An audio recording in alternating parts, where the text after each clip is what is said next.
জানতে পারবো কী হয়েছে না হয়েছে। তো গিয়ে ফার্স্টে অঞ্জলির সাথে আবার দেখা করলাম। অঞ্জলি দেখতে পাচ্ছি আমাদের বেবিকে নিয়ে সুন্দরভাবে শুয়ে শুয়ে গল্প করছে, কী বলছে জানি না, মাঝে মধ্যে একদম ভালো ফাইন। হ্যাঁ, অনেক খেলা, হ্যাঁ অনেক খেলা দেখিয়েছিল, এখন সব ঠিক আছে। অঞ্জলি বলছে দাদা। নমস্কার, welcome back to my channel Bengali blogger Mamita চ্যানেলের পক্ষ থেকে জানাই অনেক অনেক স্বাগত, অনেক অনেক ভালোবাসা। আমি ভালো আছি, আই হোপ তোমরা সবাই খুব ভালো আছো। নতুন ভিডিওর সাথে আবার হাজির হয়ে গেছি। আজকে তোমরা দেখতে বুঝতেই পেরেছো যে টাইটেল আর থাম্বনেল দেখে যে আমি কী নিয়ে আজকে কথা বলবো। তো আজকে আমি বলবো যে সানিপুর অঞ্জলি অর্থাৎ অঞ্জলি দিদি ভাইয়ের আজকে কবে ছুটি হচ্ছে, তারপরে আমাদের দিদিভাই কেমন আছে, পুচকুসোনা কেমন আছে, পুচকুসোনার রিপোর্ট কেমন এসেছে, সব কিছুই তোমাদের সাথে এই ভিডিওতে আমি বলবো। তো চলো পুরো ভিডিওটা দেখতে থাকো, স্কিপ করো না। আর কেউ যদি আমার এই ভিডিওটা নতুন বন্ধু দেখে থাকো, প্লিজ আমার চ্যানেলটাকে সাবস্ক্রাইব করে পাশে থেকো, এটাই তোমাদের কাছে একান্তভাবে অনুরোধ। তো চলো পুরো ভিডিওটা দেখতে থাকো।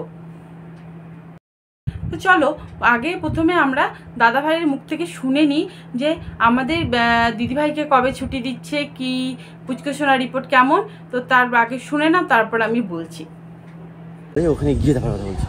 তো চলে এসেছি আমরা নার্সিংহোমে, আর উপরে যেতে যেতে আমি ভাবছি অঞ্জলি কীরকম আছে।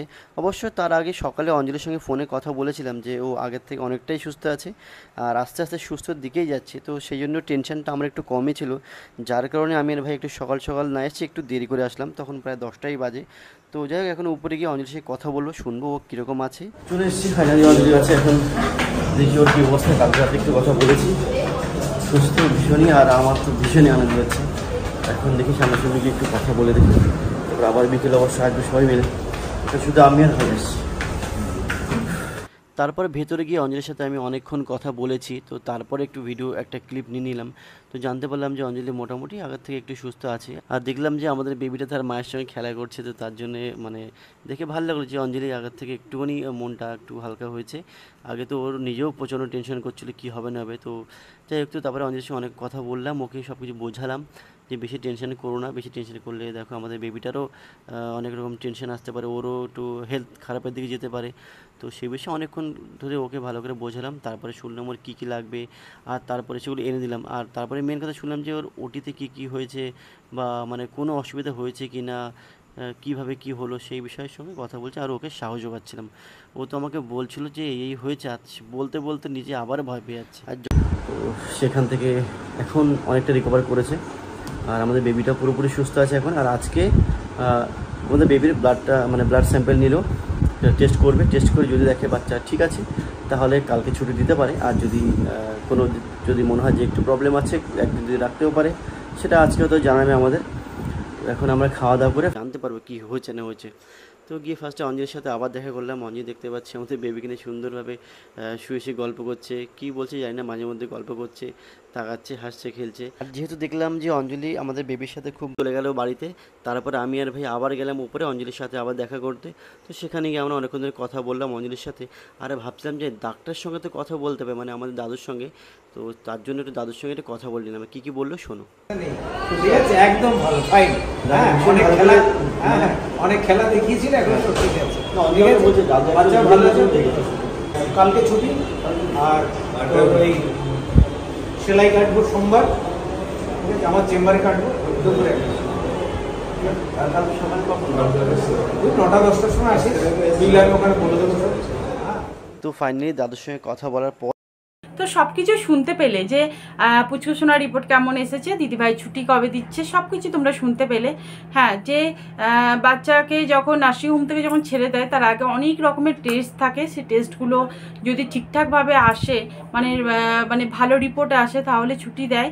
আর যদি একটু রিপোর্ট যদি প্রবলেম হয় তাহলে তারা রেখে দেয়, কারণ বাচ্চাকে ইয়ে করে সব কিছু রিপোর্ট যেন সব কিছু ভালো আসে, তারপরেই কিন্তু নার্সিংহোম থেকে তারা ছেড়ে দেয়, ছেড়ে দেয়। তো অঞ্জলি দিদিভাই এখন অনেক সুস্থ আছে, ভালোর দিকেই যাচ্ছে, সত্যি কথাই তাই, ভালোর দিকে যাক। আর কারণ দিদিভাইয়ের বাচ্চা হওয়ার পরে পরে তো শরীরটা খারাপ হয়ে গেছিলো, কারণ ভয় করছিল, তো ভয়ের জন্য বিপিও হাই হয়ে গেছিলো, পালস রেটও কমা বাড়া করছিলো এগুলো। তো সেই জন্য একটু ইয়ে ছিল, শরীরটা ঠিক ছিল না। তো এখন ঠিক আছে, আমাদের পুচকুসোনার রিপোর্ট খুবই ভালো এসেছে। তো তারা কালকে বাড়ি যাচ্ছে, তো সেটাই বললো দাদাভাই। তো বাড়ি যাওয়ার আনন্দে দাদাভাই তো মানে প্রচুর খুশি, আমরাও খুব খুশি। তো তার জন্য ডেকোরেশন করার জন্য, মানে বাচ্চাকে ওয়েলকাম করার জন্য অনেক রকম বেলুন টেলুন সব কিছু ডেকোরেশনের সব কিছু জিনিসপত্র কিনলো। আর আর যে আমাদের দিদিভাইয়ের যে ডক্টর, তো সে তো নিজেই মুখেই বললেন যে এরকম রিপোর্ট খুবই ভালো এসেছে, তো তোমার ছুটি, কালকে সকাল 9টার সময় এসো, এইসব ঘটনাগুলো বললো, এইসব কথাগুলো। তো আমরা সবই ভিডিওতে সবই শুনতে পেলাম, খুব খুব ভালো লাগলো। আর দিদিভাই দাদাভাই তোমাদের পুচকু সোনাকে নিয়ে তোমরা খুব খুব ভালো থেকো, ঠাকুরের কাছে এটাই প্রার্থনা করি। তো আর দাদাভাইয়ের মধ্যে একটা মানে ভালো গুণ দেখলাম যে শালাকে কিন্তু, অর্থাৎ দিদিভাইয়ের মানে ভাইকে কিন্তু খুব ভালোবাসে, সত্যি কথা ওটা খুব ভালো লাগলো দেখে, যে নিজের ভাইয়ের মতন ভালোবাসে। সত্যি কথা এরকম কমজনই পাওয়া যায়, কিন্তু দাদাভাই সত্যি কথা তাই খুব খুব ভালো লাগলো যে দাদাভাই কত সুন্দর মানে শালাবাবুকে ভালোবাসে, যে মানে মানে সত্যি কথা নিজের ভাইয়ের মতনই ভালোবাসে, যেটা মানে সব কিছু মানে একসঙ্গে কি সুন্দর যাচ্ছে আসছে, মানে খাওয়াচ্ছে, মানে সব কিছু মানে খুব ভালো লাগলো এইসব ভিডিওগুলো দেখলে না। দাদাভাইয়ের কিন্তু সত্যি কথা মনটাও খুব ভালো, আমি দেখলাম ভিডিওতে, খুব খুব ভালো লাগলো। তো দিদিভাই তোমরা তুমি আর দিদিভাই ভিডিওটা দেখলাম যে এতে পুচকু সোনার সঙ্গে দিদিভাই হাসতে হাসতে কথা বলছে, এই জিনিসগুলো সত্যি কথা খুব ভালো লাগলো। তো নতুন নতুন ভিডিওর অপেক্ষায় আছি, আরও আমাদের সঙ্গে নতুন নতুন ভিডিও শেয়ার করো। তোমার ভিডিওর অপেক্ষাতে আমরা বসে থাকি যে কখন ছাড়বে তোমরা ভিডিও, তোমাদের ভিডিও দেখতে সত্যি কথা খুব খুব ভালো লাগে। তো মানে কখন মানে আমি যখনই দেখি যে দিদিভাই ভিডিও, সত্যি কথা মানে খুব খুব ভালো লাগে দেখতে, মানে আর দিদিভাইয়ের মুখটা না সত্যি কথা খুব সুন্দর, মুখশ্রীটা খুব ভালো লাগে দেখতে দিদিভাইকে। আর দিদিভাই দাদাভাই জুটিটা তো জাস্ট ফাটাফাটি অসম, কোনো কথা হবে না। আর মানে প্রত্যেকটা ইয়েতে মানে কি সুন্দর করে ভিডিওগুলো করে বলো তো, সত্যি কথা মানে খুব সুন্দরভাবে ভিডিওগুলো করে, ভিডিওগুলো খুব খুব ভালো লাগে। তো চলো আজকে আমি ভিডিওটা এখানে শেষ করছি। তো আবারও বলছি, ভিডিওটা যদি ভালো লেগে থাকে প্লিজ চ্যানেলটাকে লাইক শেয়ার অ্যান্ড সাবস্ক্রাইব করে পাশে থেকো, আর একটা কমেন্ট করে যেও, আর আমাকে সাপোর্ট করো। তো চলো এখানেই শেষ করছি ভিডিওটা, বাই বাই।